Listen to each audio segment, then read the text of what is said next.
lot of challenges. It was really intimidating to leave Richmond Hill and Malton and all the areas I grew up in to go to Queens, where I first lived, and then work in this studio, you know, the cutting room that was recording all that early raucous stuff that was really, you know, that is essentially going to turn into classic albums like Mos Def, Reflection Eternal, and Pharaoh. And to be around them instantly, from being at the Harris Institute for the Arts in Toronto, to them promising me an internship in the industry and that really not working out, to taking it into my own hands and then ending up there literally a month later. But it was the greatest thing I ever did, because I was rubbing elbows with the people, the exact people I wanted to work with right away, and I was giving them my beats, and I didn't hear anything back in that initial stage for like 6 months. I would find my CDs in the garbage and I'd be like, okay, that's what's happening. But I just kept working on my beats and passing them out, and eventually I connected with some people, and I'm pretty heavy influenced by that classic East Coast sound. I always wanted to work with Master Ace and Buckshot, Large Professor, you know, digging in the crates. If anything, what I think I've learned the most from Primo is to be a stubborn son of a bitch and just do what you do in any situation. And I think he gives me hope in major label situations, because when he comes to the table to do something left field like a Christina Aguilera, he's not changing his shit, he's doing Primo beats for Christina Aguilera. And I want to one day be able to be in that position where if I ever get hit up by someone on a major level, they're reaching out for me to do what I do. Biggie, Nas, Jay, they didn't ask him for no club shit, they said, yo, just do what you do. And I think that's great. It gives me hope that I can maintain the style I've worked on and work on bigger projects.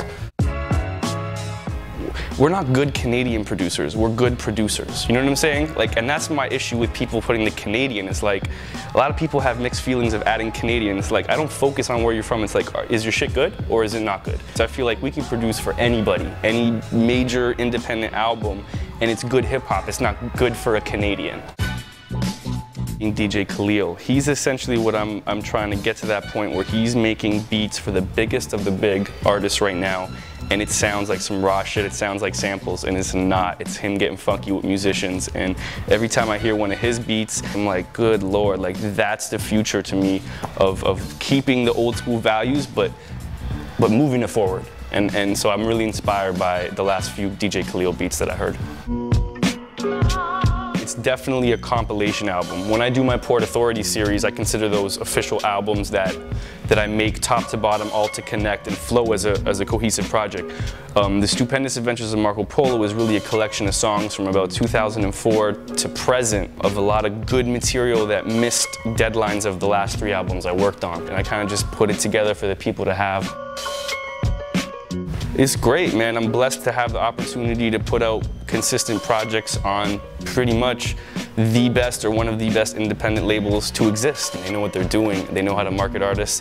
They definitely take chances on up-and-coming artists, and I'm an example of that, because putting out projects like Double Barrel and Execution in 2010 can sometimes not be financially rewarding. You know what I'm saying? Just because of the way things are. So for them to support the things that I do is big. You doing anything on the Sean Price album? He picked the beat. With Sean, you never know. I hit him up the other day, said, what's good with the beat? He said, yo, that's my beat. Don't let anybody have that or I'll kill you. So like, that's the type of shit that he does.